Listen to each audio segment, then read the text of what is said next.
বিসমিল্লাহির রহমানির রহিম। সকল প্রশংসা মহান রবের, লক্ষ কোটি দরুদ ও সালাম বিশ্ব নবীর উপর। দিনের যুগের ভাই বোনেরা, বিশ্বের মানব জাতি সকলকে জানাই আমার রবের তরফ থেকে আন্তরিক সালাম। আসসালামু আলাইকুম। আজকের বিষয় হচ্ছে মানব কোরআন। আসলে কোরআন কি? নারীর কোরআন কোনটা আর পুরুষের কোরআন কোনটা, এর ব্যাখ্যা করার জন্যই আজকের কথা এবং আজকের ভিডিও।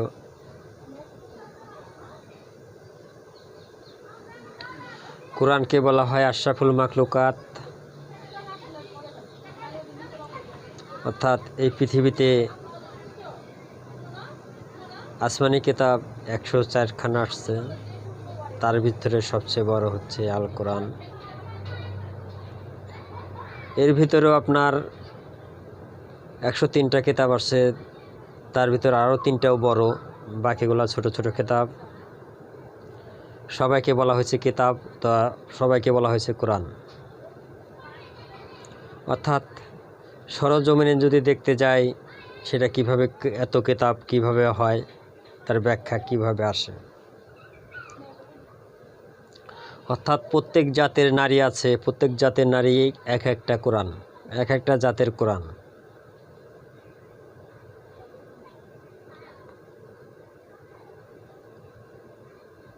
তাই পৃথিবীতে অসংখ্য কোরআন আসছে, সেই কোরআনের মালিক হচ্ছে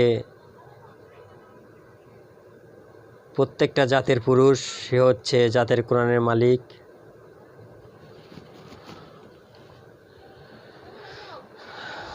তাই আদমের কোরআনেও হচ্ছে নারী, সেই নারীকেই কোরআন বলা হয়। এখন প্রশ্ন হলো, নারীর কোরআন কোনটা? আমরা একটু গভীরতে ঢুকি।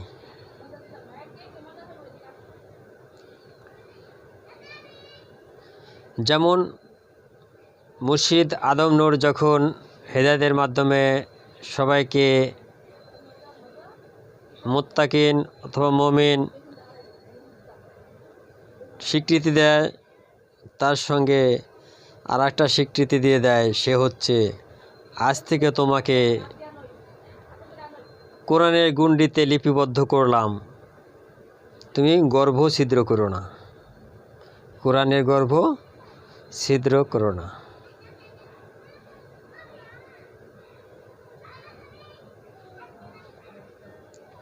অর্থাৎ এই মানব হচ্ছে কোরআন, এই মাত্র মানব হচ্ছে কোরআন। এই দেহটাকে বলা হয় নারী সত্ত্ব, এই দেহটাই হচ্ছে কোরআন। এখন প্রশ্ন আসে যে দেহটাই যদি কোরআন হয়, তাহলে পুরুষের গর্ভে কি সন্তান জন্ম নেয়? সে তো নারীর গর্ভ লাগে। প্রশ্ন চলে আসে অটোমেটিক। কারণ আমি খোলাসা করে দেওয়ার জন্য বলতেছি, এটাও ভেঙে দিব, টেনশন করে না, এটাও ভেঙে দিব। অর্থাৎ এই মানব দেহটাকে বলা হয় কোরআন, যাকে বলা হয় আশরাফুল মাখলুকাত। তাই যে কোরআনের গর্ভে নিক্ষেপ করা হয়, সেই কোরআন থেকে যদি নারী চরতে থাকে, সেই কোরআনই হয়। আর যদি পুরুষ চরতে থাকে, সেখান থেকে পুরুষ হয়। অর্থাৎ সেখান থেকে হয় হচ্ছে কোরআনের মালিক। খালি কোরআন হলেই তো হবে না, কোরআন তো পড়ার লোক লাগবে নাকি? কোরআন কে পড়বে? কোরআন কে পড়বে? কোরআন পড়বে সন্তানেরা, কোরআন পড়বে সন্তানেরা। যতক্ষণ তুমি জন্ম না পাও কোরআনের থেকে, ততক্ষণ পর্যন্ত তুমি সন্তান থাকো, কোরআনের গর্ভে থাকো, কোরআন পড়তে থাকো। যখন কোরআন পড়া তোমার শেষ হয়, কোরআনের থেকে গর্ভপাত হয়, অর্থাৎ তুমি যখন জন্ম নাও, তখন তোমার রূপরেখা তৈরি হয়। যদি নারী কুলে থাকো, তুমি না কোরআনের গর্ভ থেকে কোরআনই হও।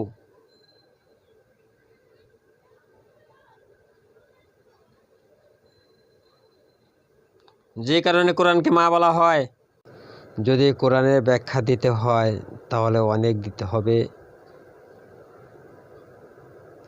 সৃষ্টিকুলে আসমানি কিতাব পৃথিবীতে 104খানা আসছে, তার ভিতরে 4টি কিতাব বড়, সবচেয়ে বড় হচ্ছে আল কোরআন। এছাড়াও অসংখ্য কোরআন আসছে যে কোরআনের ব্যাখ্যা দেওয়া হয় নাই। তবু যেহেতু 104খানা আসছে, সেই 104খানের ব্যাখ্যা দিয়েই বোঝানো যায় সঠিকভাবে যে আসমানি কিতাব 104খানা আসছে পৃথিবীতে। তা আমরা কোরআন কিভাবে বুঝবো কোন কোরআন কোনটা? অর্থাৎ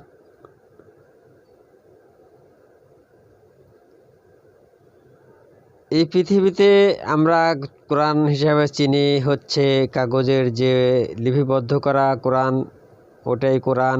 আসলে ওটাও কোরআন, কারণ ওটার মাধ্যমেই আমরা এই পৃথিবীতে কিছু সত্য পেয়েছি, যে সত্য দ্বারা মানুষ চিন্তা ভাবনা এবং কি জ্ঞান অর্জন করতে পারে। আর অরিজিনালি কোরআন হচ্ছে মানব কোরআন, যে কোরআনে বলা হয়েছে আশরাফুল মাখলুকাত, সেই কোরআনের নাম হচ্ছে মানব কোরআন। সেই কোরআনের ব্যাখ্যা যদি দিতে যাই, সেই ব্যাখ্যাটা দিতে হয় এভাবে, অর্থাৎ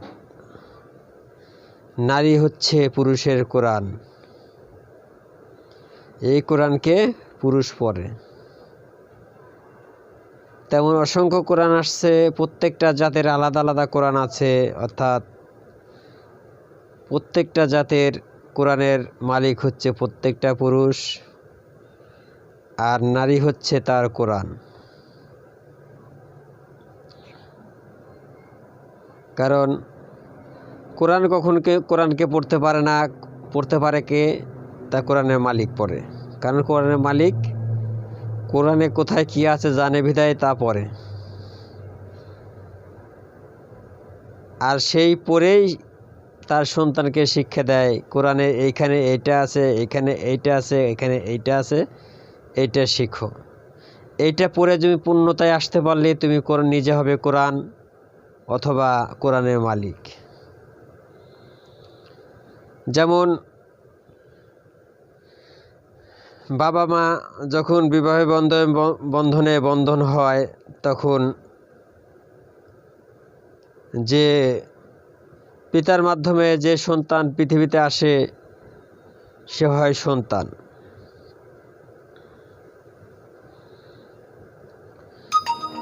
কিন্তু এই পৃথিবীতে যখন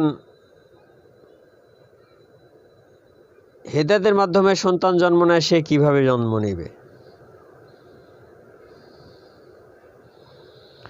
পিতা মাতার মাধ্যমে যখন সন্তান পৃথিবীতে আসে, সে হয় সন্তান। সেই মাতৃগর্ভে থেকে পুরুষও আছে, নারীও আসে, পুরুষও আসে, নারীও আসে। সেই কোরআন থেকে নারীও আসে, পুরুষ আসে। কিভাবে আসে? পুরুষ যখন হয়, সে হয় আবার সন্তান, আর যে কোরআনের গর্ভে থেকে জন্ম নেয়, অর্থাৎ যে মায়ের গর্ভ থেকে জন্ম নেয়, সে মা হয় হলো মা। আবার সেই নারীর থেকে এই সন্তান, নারী সন্তান জন্ম নেয়, সে হয় কোরআন। আবার সেই কোরআনের মাও হয় সেই মা। যখন সেই কোরআন আবার জৈবনময় হয়, সে নিজেই মা হয়ে যায়, নিজেই কোরআন হয়ে যায়। আর যে সন্তান জৈবনময় হয়, সে বড় হলে পারে সে হয় কোরআনের মালিক, সে কোরআন পড়তে পারে, সে বাবা হয়ে যায়।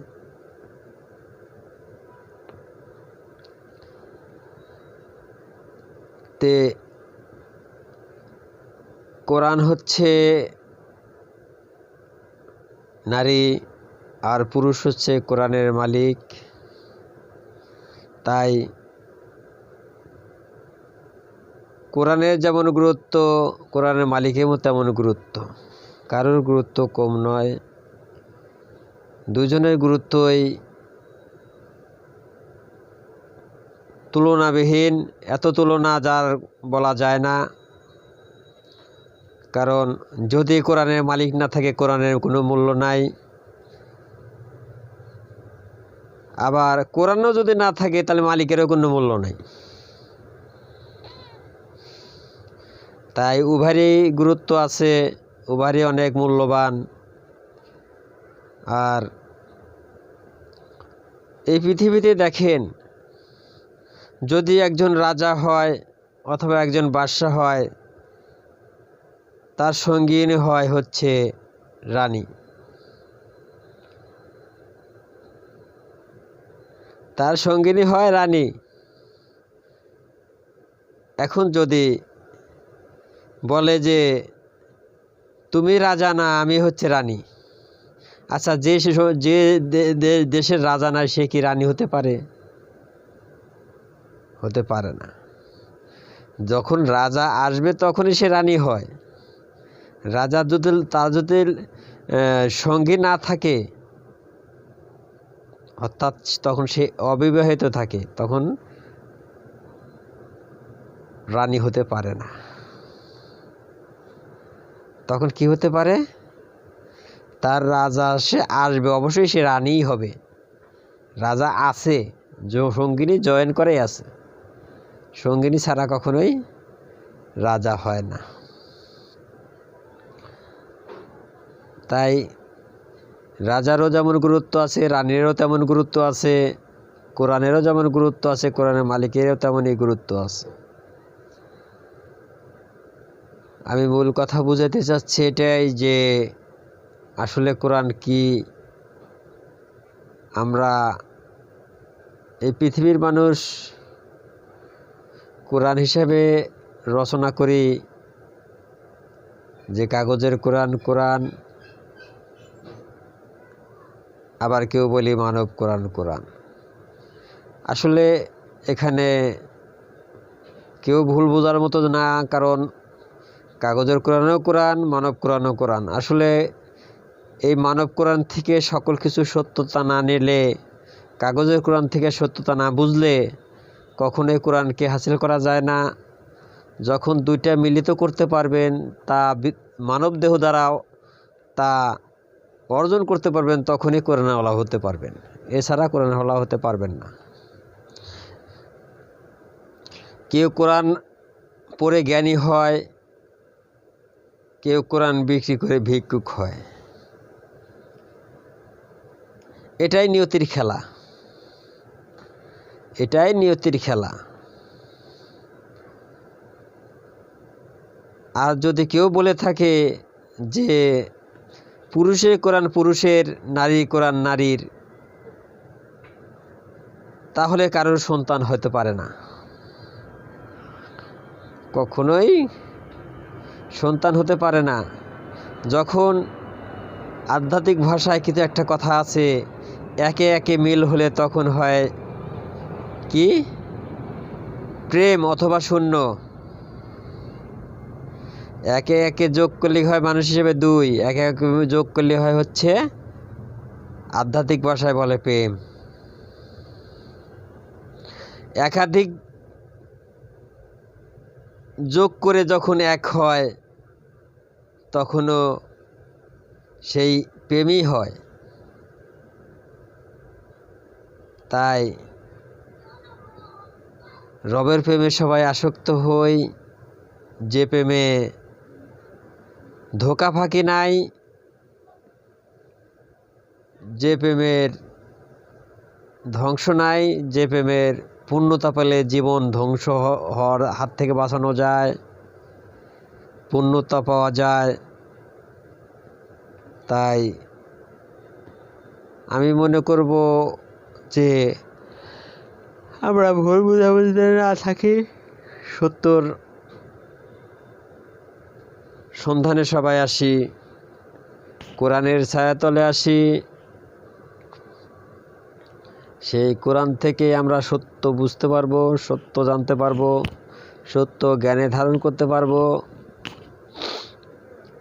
কারণ এই কোরআন এতটাই সত্য, এতটাই সত্য, যা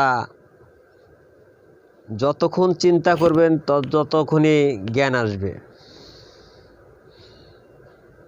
ততক্ষণই জ্ঞান আসবে। কারণ একটু চিন্তা করে দেখেন, যখন 1 1 2 হয় তখন কখনো প্রেম হয় না, তখন হয় অসংখ্য। আর যখন 1 1 2 হয় তখন 1 1 1 হয় তখন কি হয়? প্রেম হয়। 1 1 যখন মিল হয় তখনই প্রেম হয়। তেমন এই মানবদেহে পঞ্চসত্তা আছে, সেই পঞ্চসত্তা যখন এক হয় তখন সে হয় আহমদুন।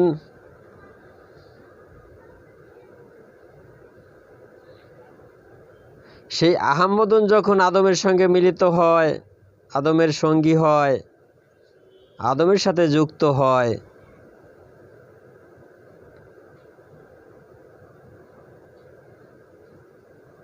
তখনই সেই আল্লাহর যে মানব কোরআন আসে সেই আশরাফুল মাখলুকাত হয়। আল্লাহ আশরাফুল যে মাখলুকাত আছে সেই আশরাফুল মাখলুকাত হয়। যতক্ষণ পর্যন্ত আদমের সঙ্গে মিলিত না হয় ততক্ষণ পর্যন্ত আশরাফুল মাখলুকাত আসে না।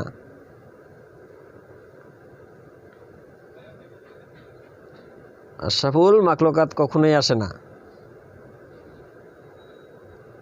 তাই সঠিক জ্ঞানে অভাব হলে যেমন হয়, তাই যেমন পঞ্চসত্তা নিয়ে হয়, পঞ্চসত্তার মালিক হয় নারী সত্য, সেই নারী সত্ত্বের মালিক হয় আদম। যখন সেই আদম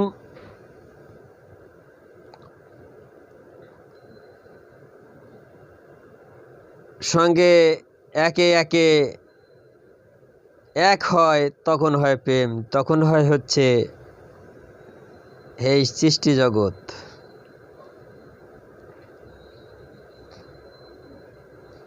কিছু ইশারা দেখেন, একদিন সূর্য না উঠলে পৃথিবী আধার হয়ে থাকে, অন্ধকার হয়ে থাকে, রাত্রিময় হয়ে থাকে। এমন এক দেশ আছে, সে দেশে কখনোই সূর্য ডুবে না, অর্থাৎ রাত্রি হয় না।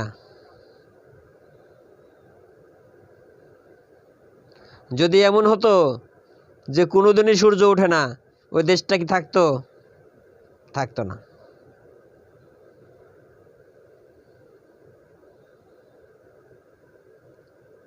এমন একটি দেশ আছে, সে দেশে কখনোই সূর্য ডুবে না।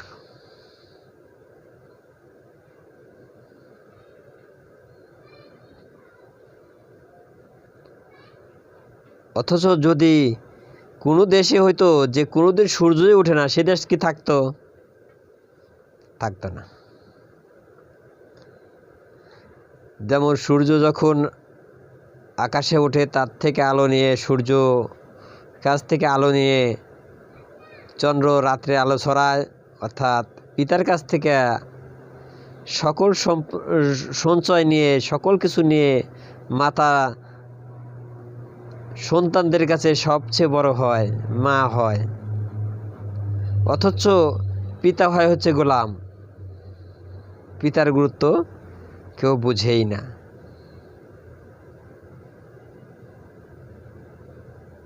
যার পিতা নাই তাকে জিজ্ঞাসা করে দেখেন একদিন,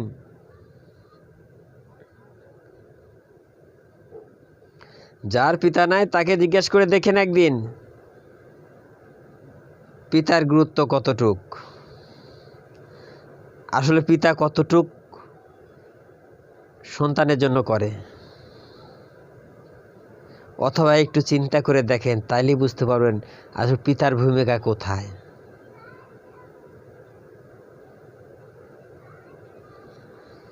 হয়তো পিতা ছিল, পিতা ছাড়া কখনো সন্তান হয় না। পিতা থাকার পরে যখন পিতা যার নাই তাকে বলতে বলছে, অর্থাৎ পিতা ছিল হয়তো কিছু সময়ের জন্য চলে গেছে।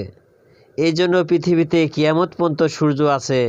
হয়তো কিছু সময় আমাদের মাঝখান থেকে আড়াল হলেই বোঝা যায় যে সূর্যের মর্ম কতটুকু, সূর্যের মর্ম কতটুকু।